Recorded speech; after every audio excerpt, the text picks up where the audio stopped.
नमस्कार दोस्तों। डुमरू के इस माई मंदिर पॉडकास्ट में आप सबका एक बार फिर से हार्दिक अभिनंदन है। दोस्तों, इस माई मंदिर सीरीज के जरिए हम आपसे शेयर करते हैं कुछ प्राचीन मंदिरों से जुड़ी हुई बहुत ही रोचक कहानियां। इन कहानियों को हम आप तक इसलिए लाते हैं ताकि आप अपने सनातनी इतिहास और उसकी परंपराओं को नज़दीक से जानें और उनसे जुड़ सकें।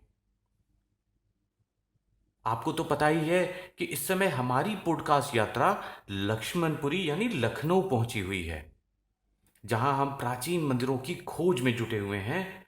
और आज हम लखनऊ से आपको थोड़ा सा दूर ले जाने वाले हैं। जी हाँ, बाराबंकी। बाराबंकी स्थित श्री कुंतेश्वर महादेव मंदिर का वर्चुअल टूर करवाएंगे आपको। कहते हैं इस मंदिर के साथ एक हजारों साल पुराना रहस्य जुड़ा हुआ है। हर रात को एक अदृश्य शक्ति भगवान के शिवलिंग की पूजा अर्चना कर जाती है, और आप चाहकर भी उस अदृश्य शक्ति से पहले भगवान की पूजा नहीं कर सकते। सुबह जब मंदिर के पट खुलते हैं तो भगवान पर जल और अक्षत पहले से ही चढ़ा हुआ मिलता है।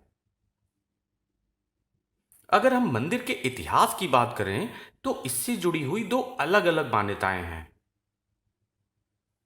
और मजे की बात यह है कि ये दोनों ही कथाएं और मान्यताएं महाभारत काल से जुड़ी हुई हैं। पहली कथा के अनुसार पांडव अपने अज्ञातवास के दौरान माता कुंती के साथ यहां आए।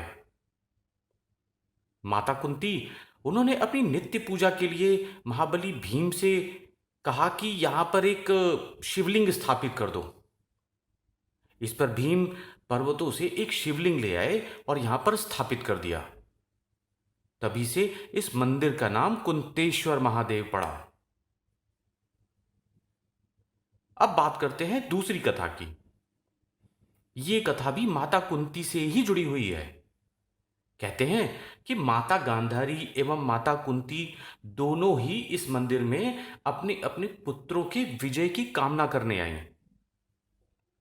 ऐसे में एक आकाशवाणी हुई कि कल सुबह जो सबसे पहले स्वर्ण पुष्पों से भगवान का अर्चन करेगा, उसके ही पुत्र महाभारत युद्ध में विजयी होंगे। गांधारी उस समय राजमाता थीं। उन्होंने तुरंत सुनारों को बुलवाया और सोने के पुष्प को गढ़ने का आदेश दे दिया।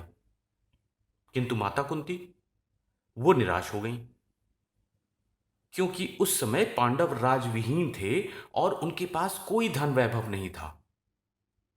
ऐसे में भगवान श्री कृष्ण आगे आए और उन्होंने कहा, बुआ, निराश ना हो, हम तुम्हें एक ऐसा पुष्प लाकर देंगे जो इस पूरी पृथ्वी पर अद्वितीय होगा।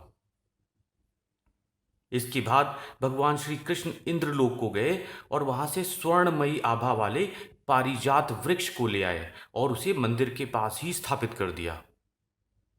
दूसरे दिन प्रातः इन्हीं पारिजात के स्वर्ण पुष्पों से माता कुंती ने भगवान शिव का प्रथम अर्चन किया और पांडवों को महाभारत युद्ध में विजय मिली।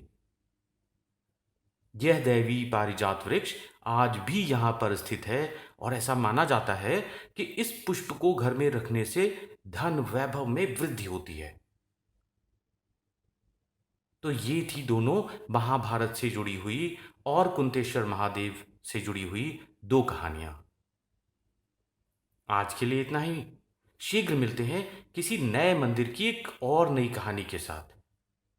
और हां, अगर आपके आसपास भी कोई ऐसा मंदिर है तो कमेंट सेक्शन में हमें जरूर बताइए। हम रिसर्च करेंगे आपके उस मंदिर के बारे में और उसकी कहानी सब तक पहुंचाएंगे। नमस्कार।